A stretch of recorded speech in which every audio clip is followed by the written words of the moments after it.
You must ascend the servant at least one time and get them to Bond 5 within a limited amount of time after acquiring them if you want to keep them.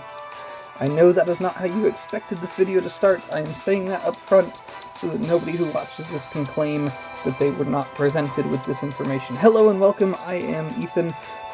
Today we got some news that the 17 million downloads campaign is right on the horizon.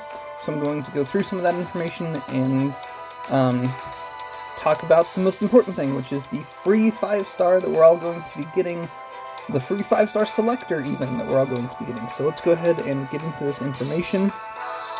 As you can see, Gilgamesh here is going to hand out a 5-star servant to everybody. The ones available we will discuss a little bit later. The important things to note are there will be a limited time mission that opens on the 14th, so a couple days from when I'm posting this. And of course you can check your own phone to see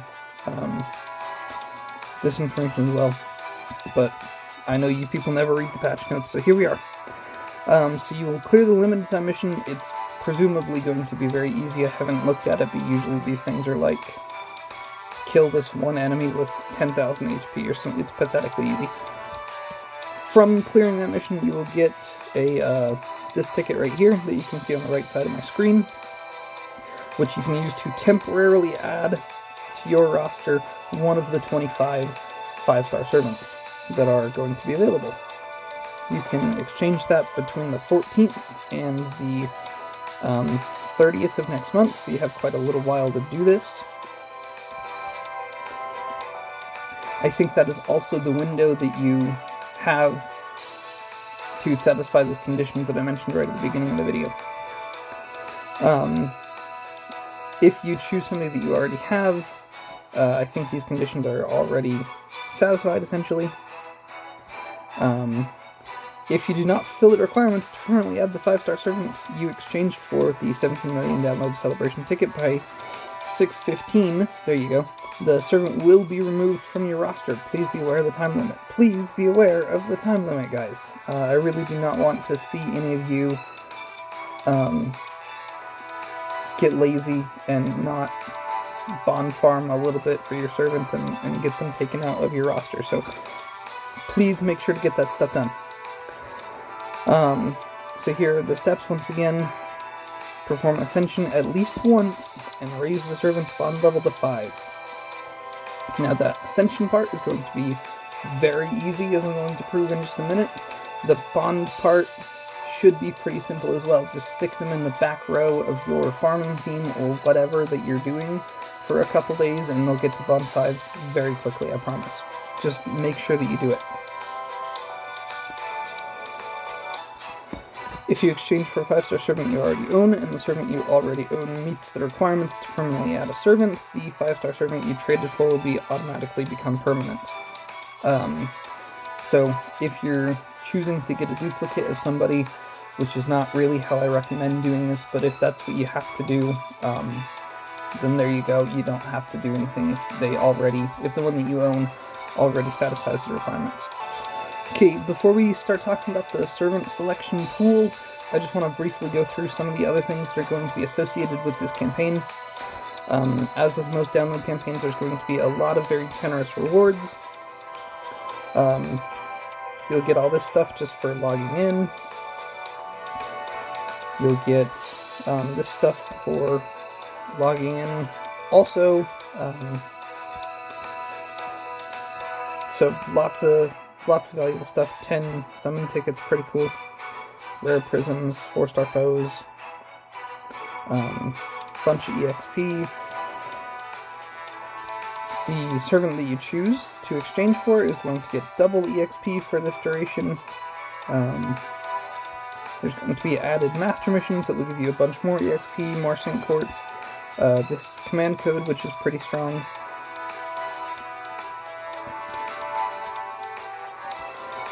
The whole training grounds, all Ember Gathering quests are all going to be unlocked for a little while, so you can farm whatever kinds of embers or ascension materials you need to get your servant to that first ascension at bare minimum. And since they're getting double EXP as well, should be an exceedingly simple task to do. 0 AP required for Part 1 and Part 2 main quests. So I don't know for sure. It looks like that doesn't include, Pseudo Singularities 1 through 4 and free quests will not be eligible. So, not the Epic of Remnant quests, so if you're working on those, you're kind of SOL, and I apologize about that. But if you're going through Part 1 or Part 2, you can just absolutely blitz some content because it's going to cause 0 AP for a little while. So definitely take advantage of that to try to catch up on the story a little bit. And then half AP cost for Part 1 and Part 2 free quests, at least until you clear them the first time. So that means if you still have free quests to farm for Saint Courts, you can use this opportunity to get a lot of that done very quickly, especially because, as we mentioned, you don't need to be using any AP to do main story for a little bit. Command code inventory slots increased, that's cool. Limited time craft essence to exchange for in the Mana Prism shop. Increase QP obtained from drops by 1%, and increase Mystic Code EXP gain when completing the quest by 1%. That probably goes up to 5 or, I can't imagine it would, both of those effects would go up to 10 and maximum wreck. It's probably 5. I don't think that's super worth getting. Maybe if you like the art, go for it, but otherwise I don't think I would necessarily blow 5,000 Mana Prisms on a craft essence such as that one. You can exchange for rare prisms. This craft essence here, Bella Lisa. That one's better, I think. Basically, you don't want to use it on your own teams, but if you use it as somebody else's, like if you use a support servant who has this craft essence, you get the benefit of that 3% extra QP, and that one does go up, I think, to 10 if used as a support when it's max limit broken. So that one's pretty good. You're going to see that one pop up a lot because of the way that it works. Like, you don't necessarily need to get it as long as you can access it from somebody else. You're already getting the main benefits. If you're the type of person who likes to look out for other people, though, there's a lot of people who are going to be wanting to use this on their from their support list, so they'll help you out, you help them out. It's kind of a thing. So maybe think about that one. Start dash, so if you're just starting the game during this time, you can get this stuff, including 50 Saint Courts for your 14th day. That's pretty cool. As well as if you have been gone for a long time, you can get a bunch of extra goodies for signing back in. There's also going to be a Gacha Pickup summon with some good like limited SSRs. The rate up will probably rotate between all of them.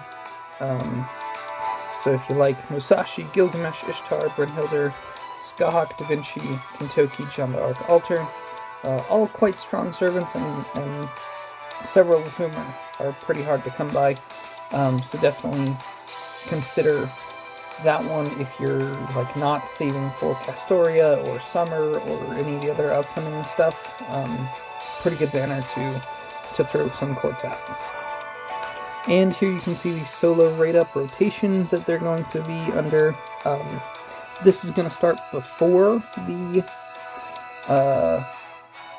5-star exchange happens. The servants are completely separate. It's all like permanent servants that you can exchange for free. These are all limited servants, so there's no harm necessarily in rolling on this one. And then, you know, if you're worried about that kind of thing for changing what is appealing about the free servant and that kind of thing. So you can see they'll just rotate on solo rate up once per day, just as you can see there. Also available is going to be this craft essence. I like this one a lot. I use it fairly regularly. That does go up to 50% if max limit broken, and I think 20%, maybe 25, I would have to check, for Buster Card effectiveness. All stats are in attack. Art's pretty good. I like this craft essence a lot, so if you're rolling on this banner, there's a good chance that you pick up a couple copies of these. So pretty worthwhile banner if you don't have any plans to spend quartz on anything else that's upcoming. Okay, and now it is time for the headlining piece of information, my recommendations for who you should be choosing for your free 5-star. There's a number of different ways that you can go with this. Obviously, my first piece of advice is always just pick somebody who you're going to be happy with, whatever that means for you. If that means getting a really strong gameplay servant, if that means just picking up your favorite character, whatever that means for you, just make sure that you are going to be happy with this decision. The other thing is, don't stress about this decision. All of these characters are, as we said, like permanently available, so there's a good chance that one or two of these will spook you somewhere down the line, just as you're doing regular rolls. So, you know, don't let yourself stress out about this. This is a fun decision, this is a fun thing to have, and just pick somebody who you're going to be happy with first and foremostly. Don't worry about, you know, satisfying other people, or doing what other people say they think you need to do. If you don't want to pick the strongest servant available, totally fine. No problem with that whatsoever. All that said, let's take a look at the options here. This is, of course, going to be mostly gameplay-centric advice, because I don't know who all of you do or don't like on a personality or design level.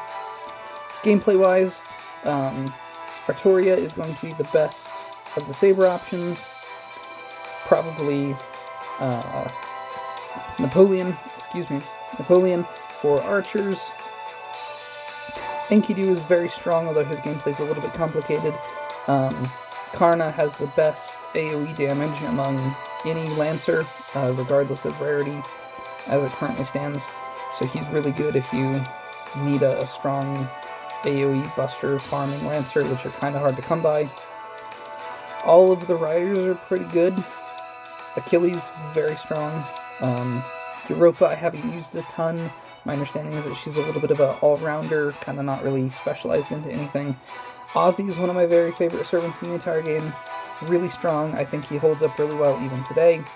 You can use the one on my follow code or support list if you have access to it. And see, he holds up pretty well, even into current kind of late game content. Drake, of course, very good farmer. Your casters are going to be what a lot of people are going to get pushed towards, because good casters are really hard to come by for free-to-play players. In that regard, Sanzong has really good damage, and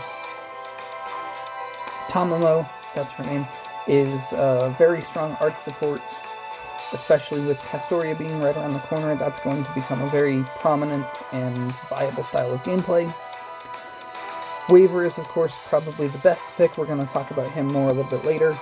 You can pick Jack the Ripper, who is a tremendously strong assassin who holds up really well even to current game, late Lost Belt content. Holds up really well.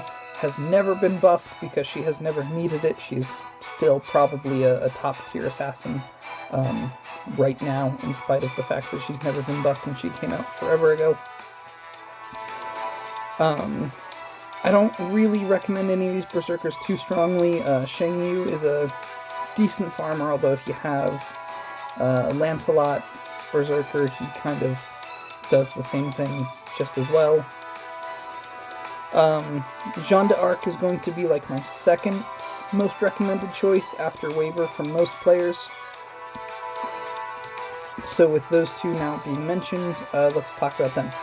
So Waver is going to be the most impactful to your gameplay if you don't already have him out of any of these servants here. He's going to improve your farming, he's going to improve your ability to do challenge quests, he's going to improve your ability to clear difficult story content. There's just nobody else who packs as much utility into a skill set out of any of these options compared to Waver. He just has so many things to offer to your team as far as improving survivability, improving damage in a bunch of different ways too, right? He can decrease enemy defense, he can increase attack, he can increase flat attack damage, he can increase critical damage, he can charge everybody's Noble Phantasms really well. His skills are on fairly short cooldowns. His Noble Phantasm is quite good. Just an extremely useful servant, and if you don't have him, I think you will immensely appreciate having him. Most people are probably going to be using this as a way to get him, rightfully so in my opinion. There's nobody else here who brings as much, who increases the overall strength of your account to the degree that Waver does. Because there are, as much as I gushed about Ozymandias for a minute, a little bit ago, there's other single target rider DPS servants, right? Ozzy does some extra things, he's a little bit stronger than most of the other ones in my opinion, but there's other servants who can compete with his niche. The other servants who can compete with Waver's niche are like Castoria and Merlin, and they do like very different things. Castoria might be the most directly comparable, but you can probably tell if you've been paying attention to the community at all how hyped people are about her, and comparing Waver to her should speak very highly of Waver's capabilities as far as I said a moment ago, increasing the overall strength of your account. Jeanne d'Arc is going to be my second highest recommendation for most players. I think she is still a tremendously useful servant in certain types of content, right? Specifically when you have like really difficult challenge quests that are associated with events or that kind of thing, where the thing that you have to do is just stall out a fight for 1,000 turns. Sometimes that's the best thing to do. Not always the most riveting type of gameplay, and I would say she's generally not super useful for things like outside of stalling teams. Most of the time. There's exceptions, of course. But for the most part, there's nobody else who can bring that level of survivability to your whole team that she can, as far as she has a Noble Phantasm that if you can set up to occur fairly often, it makes your entire team invincible for a turn, it increases their defense, it heals them, it clears all their debuffs. Like, it just has so many good defensive effects that you can run, like her and MASH and some Arts DPS, and you have a team that is basically invincible and will eventually outlast whatever is on the other side of the field. And as I said, I don't consider that style of gameplay to be super fun necessarily, but there are times where the game calls for that kind of thing. And there's nobody else who can keep you alive in that type of team as well as Jeanne d'Arc can. So I think those are kind of my top two choices that apply to most players. I think those are the two that are going to be hardest to replicate or replace, given what you already have or can get from other servants. So those are my top two choices, Waver and then Jeanne d'Arc. If neither of those are doing it for you, of course I did go through a fair few with the other ones and give quick recommendations, kind of one per class, so you can rewind the video and see that as well. And that is about everything that I have. Thank you so much for watching. Yeah, I don't think I have much else to say. So this is my support list. You can use my follow code. It is on screen at the top. It is also in the description if you'd like to copy and paste. You can use this to follow me in the game, to get access to these servants during story quests. I don't usually have friend slots open, but you're free to try your luck as well if you really want to. bizarrely, a support list like this is in relatively high demand, it seems. And I am rarely given the luxury of open friend slots. So, give me a follow if you'd like to use these servants to help you out. Also in the description is going to be my Discord username. You can send me a message on there if you have any other questions that you'd like to discuss more privately. So get in touch with me if you need help, longer form discussions, that kind of thing. I'm always happy to answer questions and help out however I can, so please shoot me a message if you think that could be of use to you. Thank you so much for watching. Enjoy yourself, let me know who you chose, and I will see you all next time.